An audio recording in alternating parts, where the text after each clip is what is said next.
තෙරුවන් සරණයි. පින්වතුනි, මේ රූපය කියලා දෙයක් අපි කතා කරනවානේ. ඒ කතා කරනකොට රූපය තුල බලන්න ඒ රූපය තුල රූපය ඇත්තෙත් නැහැ. ඒ වගේම රූපය දකින්නවා කියලා හිතන් ඉන්න ඇහැ තුල රූපය ඇත්තෙත් නැහැ. ඒ වගේම රූපයයි ඇහැයි එකතු වෙන තැන හටගන්න විඥාණය කියන තැන රූපය ඇත්තෙත් නැහැ. ඒ වගේම මේ තුනම එකතු වෙන තැන පෙනීම කියලා එකක් හට ගන්නවනේ. ආන්නේ පෙනීම කියන දේ තුලත් රූපය කියලා එකක් නැහැ. එහෙමනම් මේ එකකවත් රූපය තියෙනවාද නැද්ද කියලා හොඳින් අවබෝධ කරගන්න මහන්සි වෙන්න.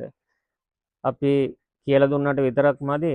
මේ කියලා දෙන කාරණය මොකක්ද කියලා හොඳට මනසින් නැවත නැවත මෙනෙහි කරන්න ඕනේ. අපි බුදුරජාණන් වහන්සේ පෙන්නලා දෙනවනේ රූපය පෙන පිඬකට උපමා කළා.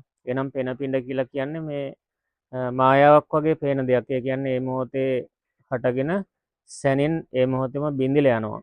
එහෙනම් මේ අපි මට පේනවා එහෙම නැත්නම් එළියේ රූප තියෙනවා කියලා අපි ගොඩාක් දුරට හිතාගෙන ඉන්නවනේ. ඒ හිතාගෙන ඉන්නේ අවිද්‍යාව එහෙම නැත්නම් මෝහය නිසා. ඉතින් ඒ නිසා මේ මෝහය දුරු කරගන්න ගොඩක් මහන්සි වෙන්න ඕනි. එදා උපතිස්ස කුමාරයා අස්සජී හාමුදුරන්ගෙන් ධර්මය අහන අවස්ථාවේදීත් අස්සජී හාමුදුරුව පෙන්වලා දුන්නේ ඔන්න ඔය කාරණාව. ඒ කියන්නේ මේ සියල්ල හේතුඵලයක් කියලා. ඉතින් ඒ නිසා මේ හේතුඵලය හටගන්නේ කොහොමද කියලා ඔබ ගොඩක් මහන්සි වෙලා දකින්නට උත්සාහ කරන්න. ඒ විට ඔබට මේ චතුරාර්ය සත්‍ය කියන ධර්මය අවබෝධ වෙයි. තෙරුවන් සරණයි.